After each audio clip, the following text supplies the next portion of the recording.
Shalom, selamat pagi Bapak Ibu yang dikasihi Tuhan Yesus Kristus. Mari kita akan bersama-sama merenungkan firman Tuhan pagi hari ini, dan kita akan mengawali perjalanan kehidupan kita dalam minggu ini. Renungan kita pagi hari ini diberikan tema unggul tanpa Tuhan. Adapun nats pembacaannya diambil dari Pengkhotbah 12 ayat 12 sampai 13. Demikian firman Tuhan.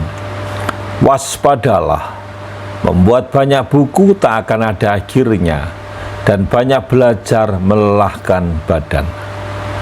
Takutlah akan Allah dan berpeganglah pada perintah-perintahnya, karena itu adalah kewajiban setiap orang. Kita tahu dalam Kejadian, Adam memiliki anak Kain, Habil, dan Set. Kain membunuh Habil dan dihukum Tuhan. Kemudian Kain pergi dari hadapan Tuhan dan menetap di tanah Nod.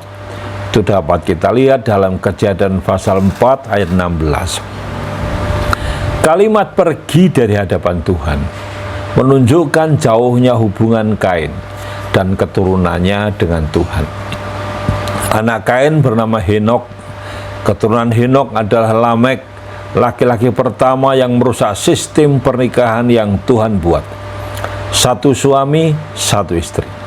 Lamek beristri dua dan memiliki Yabal, bapak orang yang diam dalam kemah dan beternak. Yubal, bapak semua orang yang memainkan kecapi dan suling. Dan Tubal Kain, bapak semua tukang tembaga dan besi.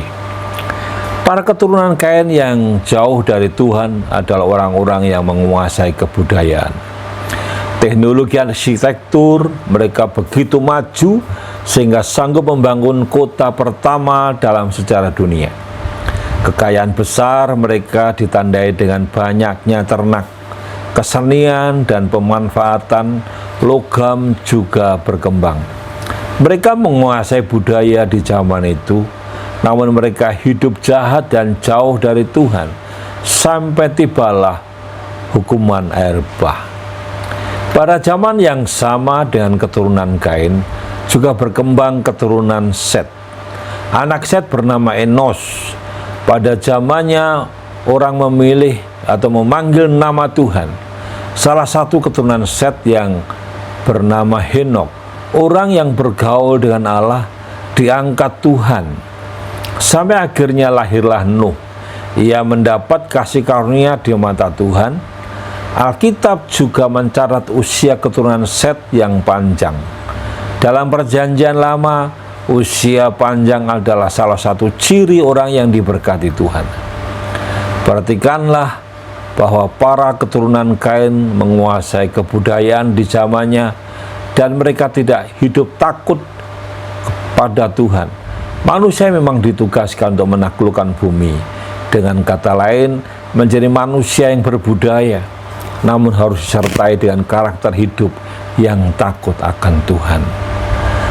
Menjadi berbudaya adalah panggilan Tuhan, tapi harus tetap memiliki rasa takut akan Tuhan.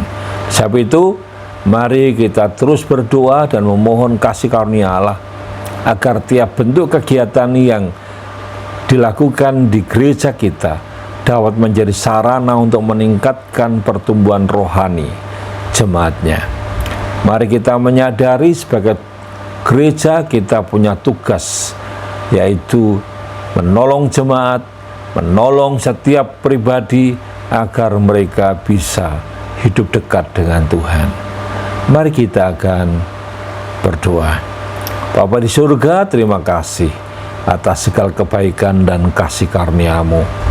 Hamba menyerahkan dalam tangan kuasa-Mu, karena Engkau adalah Allah yang telah menetapkan kami untuk ambil bagian dalam setiap aktivitas kami.